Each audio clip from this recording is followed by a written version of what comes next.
Hello and welcome to Bomber TV. This is the Engine Room. Sean Wellman and Dean Wallis joining me this week on the panel. Boys, thanks for joining us. A great start to the year on Friday night. A first up win for Hurdy and for yourselves back at the club. How are we feeling post the first win? Is it a little bit of keeping a lid on it, or is it a little bit of excitement as well? Thanks, Will.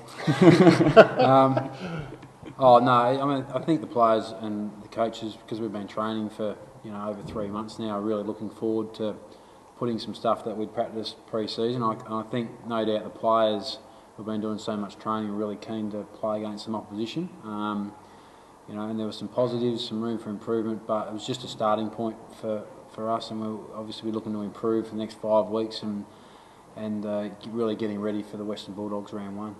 Yeah, absolutely. And Wally, a lot of fans are wondering, are you on Twitter yet? I've been called a twit, but I'm not on. No, I'm not on Twitter. Well, we've got a couple of questions here, and we'll start with the first one, which is from Metag Nomi. If I said that right?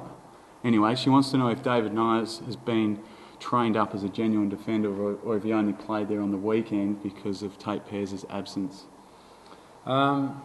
Well, obviously, Tate's still a few weeks away, and we see David as someone who can play multiple roles, but we think the best chance for him at the moment is to be able to play as a defender, be able to play on different types of players, and he's certainly for the last sort of 6 to 8 weeks been training with the defenders, and we've seen some real improvement in his game. So it'll be really good on Thursday night to be tested against a quality opposition and just be able to keep improving with his positional play, because he hasn't spent a lot of time there, but we think he can play a really important role for us.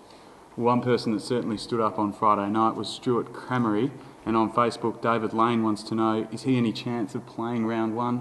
Wally, I believe you've got a bit of history with Stu as well. It's not history. It's and actually, for all you fans out there, it's Cramery, not Cramery, as he's been called since I've been here. But the reason got a little bit to do with Stu is the local copper up home, or policeman, sorry, it was Bob Cramery, and he's related to Stu, and I had a little bit to do with Sergeant Bob Cramery growing up as a kid. A couple of nights on the bread and water, or? No, old Bobby's a good old fellow. But he kicked 5 goals on Friday night and really showed something, didn't he? He's still a rookie listed player, but encouraging signs, and he's obviously got a very experienced body as well. I think the reward that Stu's got out of the pre-season was the effort that he put in on the weekend. It was no pure luck or fluke. He's actually trained the house down, and that just justifies you. You put the hard work in, you get the results, and the most important part of his journey on last Friday night was he played a role, and on the end of that he got a few goals. So that was the most pleasing part of it. So in a roundabout way, you're giving him a chance to play some senior footy this year, some serious senior footy? Yeah, well, obviously he's got to get on the list. He's a rookie player, so we'll try and find a spot for him if someone goes down. So fingers crossed he can get a go, because that's a reward for the hard work that he's done. Now, defensive pressure is something that people often speak about in footy. Well, you did a press conference after our inter-club match and declared that you had no idea what frontal pressure was. I reckon on Friday night, Alan Davey showed us exactly what it was with his second and third efforts and defensive pressure. Is that an area of our game that we've significantly improved, and were you happy with it on Friday night?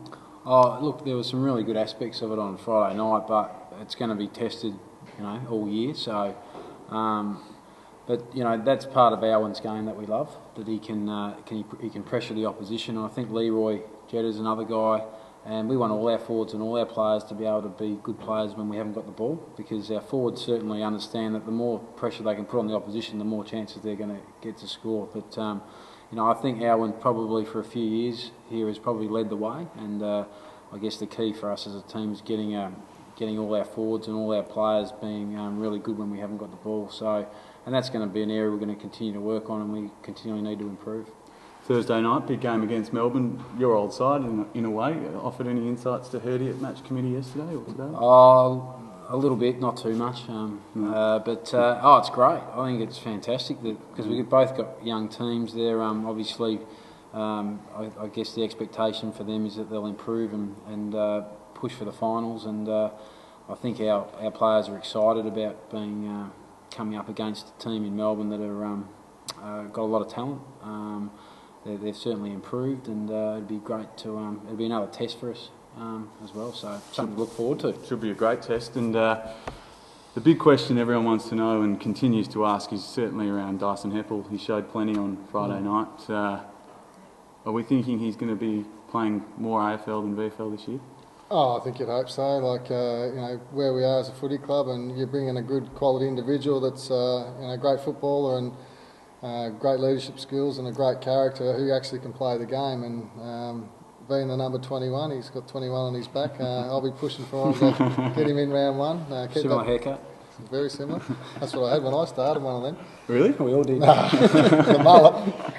Yeah, no, I think Dice, if you like a little bit of a punt on the, not gambling, like a little bit of punt on the Super No, not the Super Coach. We're on the Dream Team. Dream Team. Yeah, But Dream I Team would here at Essendon. find a spot for Dyson Heppell. Absolutely. Now, boys, we're just going to do one more. We're going to turn back in time. We're sitting here in the Essendon Hall of Fame, and Bomber Girl 72 is a massive fan of you both, and she'd just like to know what your biggest career moment is and your best game. Welly? Oh, it's easy. The 2000 Premiership. So seems a long time ago now. So hopefully we can. Don't have to keep talking about 2000. We can have one the next, 5 or 6 years. Would be nice. But that stands out for obvious reasons, and the closeness to the group, and and having those great memories of working so hard to achieve something as a group together. So that's number one for me. Yeah, no doubt. I think I was lucky enough to be involved in '93, but as a young fella, you just took it for granted. And 2000 was a lot of hard work, and especially doing it alongside a mate, Johnny Barnes, who'd come back to the club. It was a very special moment. But the biggest thing that you get out of 15 years at Essendon was the people you meet along the way, and that you've still kept in touch with, lifelong friends, and that's more important than probably any other thing that you put around your neck or whatever. I mean, yeah, in my opinion, the people I've met along the way is the memory that I've taken out of this great footy club. All right, boys, well, thanks for that. You've been brilliant once again, and let's hope another Essendon Premiership is not too far away. Thanks, boys. Thank you. Thank you.